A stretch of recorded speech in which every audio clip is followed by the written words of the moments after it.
ನನ್ನನ್ನ ಬಿಜೆಪಿಗೆ ಸೆಳೆಯಲು ಯಾರೂ ಬಂದಿಲ್ಲ.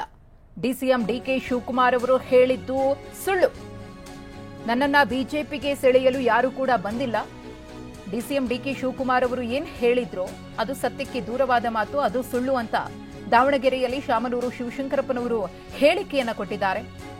ರಾಜ್ಯಸಭೆ ಚುನಾವಣೆಯಲ್ಲಿ ತಮ್ಮ ಅಭ್ಯರ್ಥಿಗೆ ಮತ ಹಾಕಿ ಅಂತ ಕೇಳ್ಕೊಂಡಿದ್ರು, ಆದ್ರೆ ನಾನು ಒಪ್ಪಿಲ್ಲ, ಬೇಕಿದ್ರೆ ನಾವೇ ಹಣ ಕೊಡ್ತೀವಿ ಅಂತ ಹೇಳಿದ್ವಿ.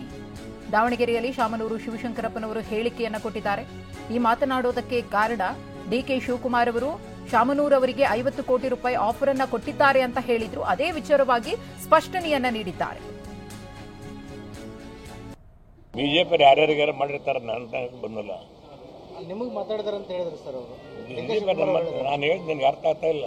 50 ಕೋಟಿ ಆಫರ್ ಕೊಟ್ಟಿದ್ದಾರೆ. ಬಿಜೆಪಿ ಹತ್ರ ದುಡ್ಡು ಅಂಕು ಐತಿ, ಯಾರ್ಯಾರ ಹತ್ರ ಹೋಗಿ ಇನ್ನು 50-100 ಕೋಟಿ ಕೊಡ್ತೇನೆ ಅಂತ ಹೇಳ್ತಾರೆ. ನನ್ನ ಹತ್ರ ಅಂಕು ಬಂದಿಲ್ಲ, ಯಾವ ಬಿಜೆಪಿ ಅವರು ಬಂದಿಲ್ಲಪ್ಪ, ಕಾಂಗ್ರೆಸ್ನವರು ಬಂದಿಲ್ಲ, ಡಿಕೆ ಶಿವಕುಮಾರ್ ಹೇಳಿದಾರೆ ಸರ್, ಅವರು ಬಂದಿಲ್ಲ. ಅವ್ರು ಹೇಳಿದ್ರೆ ಅವ್ರನ್ನ ಕೇಳಿ ಹೋಗಿ. ನಿಮ್ಮ ಹೆಸರು ಹೇಳಿದಾರೆ ಸರ್ ಅವರು ಸ್ಪಷ್ಟವಾಗಿ.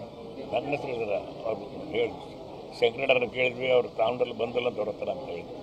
ರಾಜ್ಯಸಭೆ ಚುನಾವಣೆಯಲ್ಲಿ ತಮ್ಮ ಪಕ್ಷದವರು ಮತ ಹಾಕಿ ಅನ್ನೋ ಉದ್ದೇಶಕ್ಕೆ ತಮ್ಮ ಸಂಪರ್ಕ ಮಾಡಿದ್ರು ಅಂತ ರಾಜ್ಯಸಭೆ ಚುನಾವಣೆ ಎಲ್ಲ ಇರೋದು ಅವಾಗ ಸರ್, ಅವಾಗ ಸಂಪರ್ಕ ಮಾಡಿ ಮತ ಹಾಕಕ್ಕೆ ಹೇಳಿ ಅವು ಓಟ್ ಕೇಳಕ್ಕೆ ಎಲ್ಲರಿಗೂ ಹಕ್ಕು.